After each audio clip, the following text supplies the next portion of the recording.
Welcome explorers. Today, dive into the thrilling TTP narration of Hunting with Predators by Banancake, a 25-part fan-made saga from the Nature of Predators series by Spacepaladin15 on r/HFY. Memory transcription subject, Vikri, Venlil volunteer crewman of UNS Cardinal.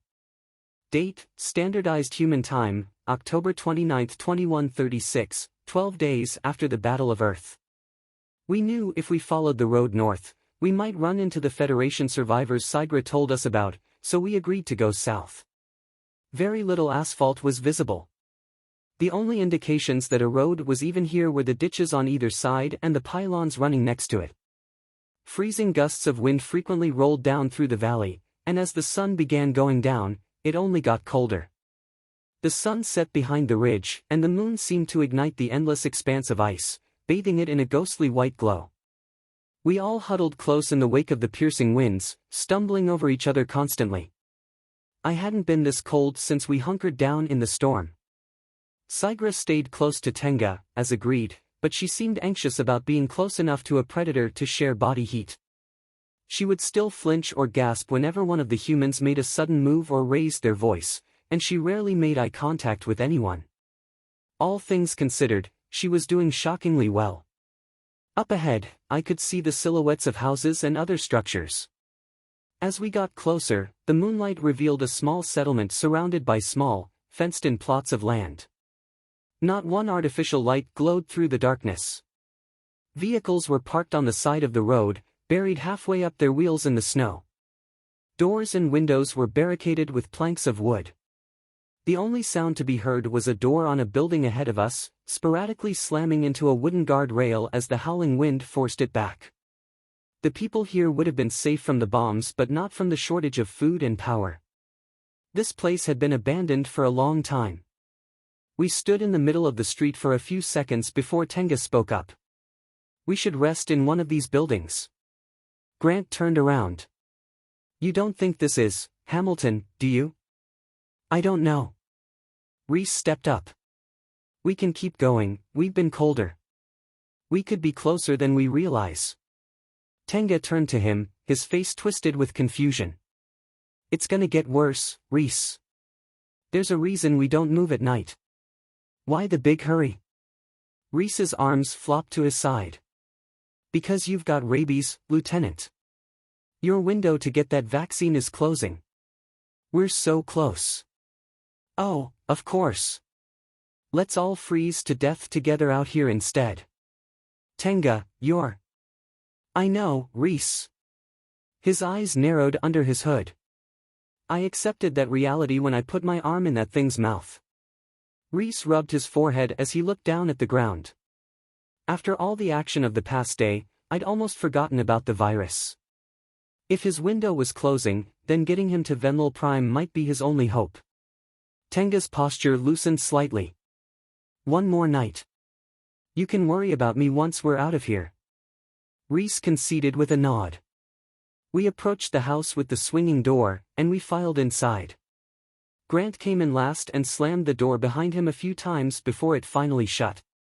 The noise of the wind was dampened by the brick walls surrounding us. In front of us lay a mess of assorted items and furniture, as well as a pile of snow that had found its way in. I doubted the wind alone could have thrown all of this around.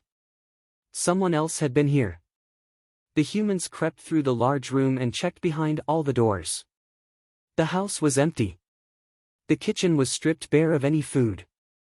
Closets were opened, and a mess of useless items was scattered on the floor. We set our bags down and lit a fire in the stone fireplace on the far wall. Reese turned the cushioned chair back over and sat down, letting out a long breath. The fire grew steadily, and the room grew warmer. Querek and I huddled near the fire.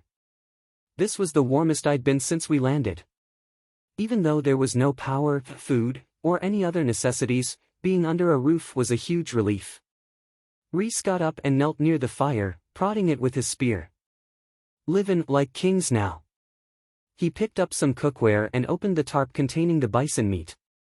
I stomached a look at it as he picked it up. The freezing temperatures had kept it from rotting, though now it seemed to be drying out. Not that it mattered much. At the rate they were eating, They had enough left for maybe one more day. Sigra curled up in a corner on the opposite side of the room, clearly disgusted by the sight of the searing flesh.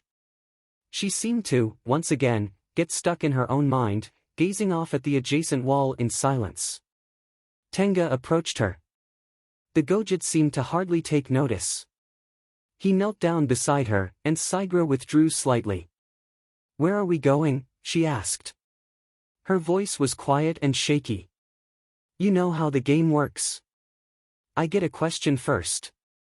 Sigra let out a breath and hung her head. "There isn't much more I can tell you." "Oh, we have plenty to discuss." Tenga sat against the door just a few feet away. "What did you do in the Federation?" Sigra winced at the question. Tears began forming at the edges of her eyes. Tenga stared at her, patiently waiting for a reply. After a minute, she let out a breath and quickly drew it back in before giving a slightly hurried reply. "I was an intelligence officer." She paused for a moment before continuing. "I helped decide where the bombs would land." Her eyes shut tight. She was expecting some kind of reaction from the humans. For the most part, that reaction was silence. Grant and Reese looked up at her, overhearing the conversation. Reese got up and paced around while Grant hung his head and fidgeted with his hands. Tenga nodded slowly and drew in his lip with a click. "Well then, our own intelligence officers will have a lot more questions for you than I do." The lieutenant rested his arms on his knees as he seemed to think for a moment, rubbing his hands together. "We're going to a location we received a few days ago. We believe we'll find more survivors there. Maybe even a whole base. You'll probably be locked up there until we can get a ride out of here." Sigra's eyes opened. "You're not angry?"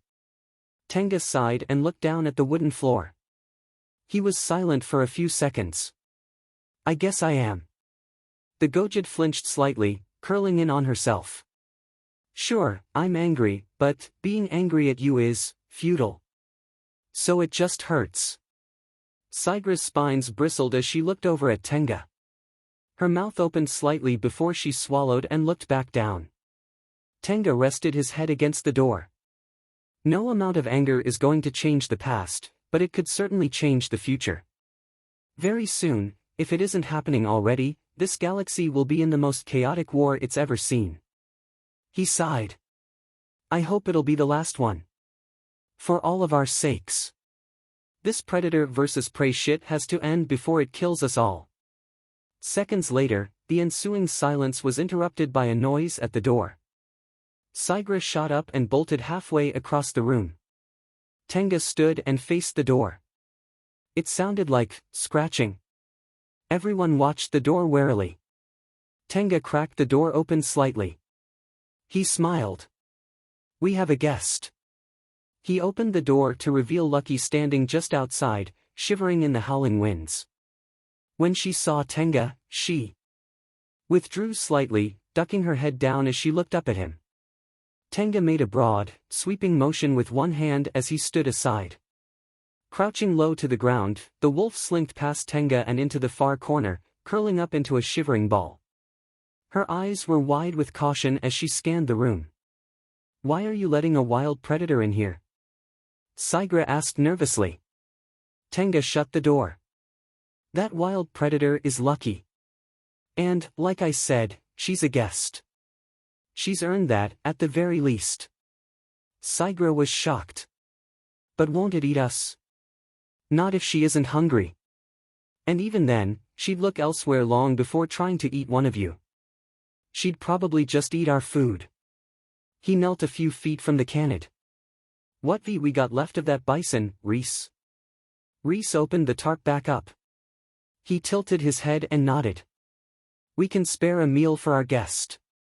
He picked up a chunk of raw meat and slowly walked to Tenga, his boots creaking along the floor. He handed the steak to the lieutenant and backed away just as slowly. "How are we supposed to sleep in the same room as that thing?" Sigra interrupted. Annoyed, Tenga rolled his eyes and turned to her. "The same way you were going to sleep in the same room as us. By shutting the fuck up and closing your eyes." Sigra shrank as she sat against the wall. It was clear that Lucky was, indeed, hungry. She looked at the piece of flesh and licked her chops. Tenga held the food in one hand and slowly reached toward her with the other. As his huge paw hovered close to her head, Lucky rumbled with a soft growl. She gazed up at the human nervously. "Come on. Don't be like that." Tenga moved the food closer, and the canid's attention was diverted. He placed the meat on the ground just in front of her. By that point, Tenga's hand was already on her head. The wolf's jaw clenched as she looked up at the human. Tenga rubbed behind Lucky's ear, and she seemed to relax slightly. "See? We can be friends." Tenga slowly stood, backed away, and let the canid eat. Querek seemed uneasy, to put it lightly. He held his arm as he anxiously watched the scene unfold. I turned to him. "You all right?" Querek breathed deeply. "She saved your life. Up until recently, she hadn't seen anything like you. You should have been easy food, but she faced down a grizzly for you. I just don't get it." I turned back toward Lucky. I'd never expected that kind of behavior either. There was no rational reason for her to do that. The humans killed her previous pack, yet she seemed to trust them not to do the same to her. I questioned how intelligent these creatures really were. Doing something bold would require a sense of attachment, something to overpower base instincts, yet I'd never even interacted with her. To be honest, neither do I. Everything I've seen on this planet is so contrary to everything I was told about predators, especially non-sapients. I guess nothing is out of the question here. Querek pulled his legs in. It's cruel, but I don't know if I could sleep with her in here. I look at her and can see her pouncing at me from the dark, trying to tear off my arm. She's different, I said, watching her eat. She seemed extremely nervous. She never stopped scanning the room, even while chewing. I know that. That's why I feel so bad about it. I put a paw on Querek's back. It'll get better. It was the same way with the humans. It's starting to look like she isn't so different. Querek sighed. Yeah. Just, stay close. Please. I swished my tail over the floor and nodded. Of course. That night was the first full night of sleep I'd gotten in a long time. Rather than take watches, we barricaded the doors and slept near the fire. It was warm and cozy. I slept beside Querek while Ree stayed in the chair behind us, snoring softly over the crackle of the flames. The following morning, light seeped through the boarded-up windows, and I began stirring awake. I didn't want to move. I was so warm. I started drifting back to sleep before I realized I could feel fur on both sides of me. I opened my eyes to see Querek lying closest to the fire, still asleep. He was sprawled out on his back. His bandaged arm rested on the floor beside him. I slowly rolled over and saw a gray mass balled up against me. The instinct to pull away flashed through my mind, but I consciously tried to suppress it. I slowly sat up and looked over at Lucky. She was asleep. Her tail met her head as she lay with her back toward me. Her body rose and fell slowly as she breathed. That would explain why I was so warm. I shuddered to think she was this close to me for at least a few hours. If nothing else, this proved that Tenga was right. She had no interest in eating us. She really likes you. I looked over and saw Tenga standing near the window. He smiled as he looked over at me. Go on, feel her fur. I stared at the lieutenant for a second. He nodded slowly, and I looked over at Lucky. What if I startled her? I saw how afraid she was. She might bite me in a panic. Despite my aversions, I was curious to see what her fur really felt like. I collected myself, slowly reached out, and moved my paw over her back. She was soft. Surprisingly so. Her coat was thick and warm, but it offered little resistance as I gently moved my paw back and forth. There was no murder machine here, just a cozy, sleeping ball of fluff. My ears perked up as I chuckled softly. Suddenly, Lucky unwinded as she spread her limbs out. I pulled away, startled by the sudden movement. The canid stretched out before finally opening her eyes. She saw me sitting over her and jolted upward. I gasped and jolted in the opposite direction, fumbling over Querek. Lucky retreated back to a corner and sat down, looking around timidly. "Ow!" Querek shouted. "Sorry," I yelped, looking down at him. The commotion stirred everyone awake. Reese jolted in the cushioned chair as he looked around sleepily. He relaxed his head back as he cupped his hands over his eyes, breathing in sharply. "Another day in paradise." Grant sat up from the floor. "For you, sure. You didn't have to sleep on a hardwood floor." He grunted as he rubbed his neck. Sigra was sitting against the wall. Her eyes opened groggily. She seemed to have barely slept at all. I couldn't help but wonder if she'd seen Lucky approaching me. She certainly didn't go out of her way to warn me. I helped Querek up. He clutched his shoulder as he spoke. "What's your deal?" I looked at Lucky. She sat in the corner, watching everyone as they began stirring about. I rubbed behind one of my ears. Sorry, I just tripped. I get pretty dizzy in the morning." I laughed nervously. "How's your arm?"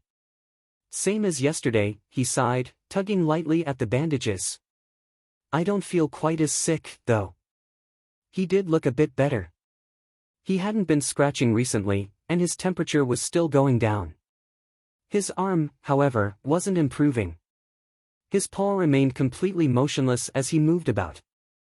Near the door, Tenga picked up his bag. "Let's get on the road. Today's the day, I can feel it."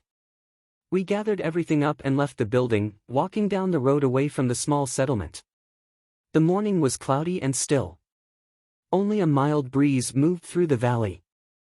A small flock of birds flew overhead, fleeing south from the early snowfall.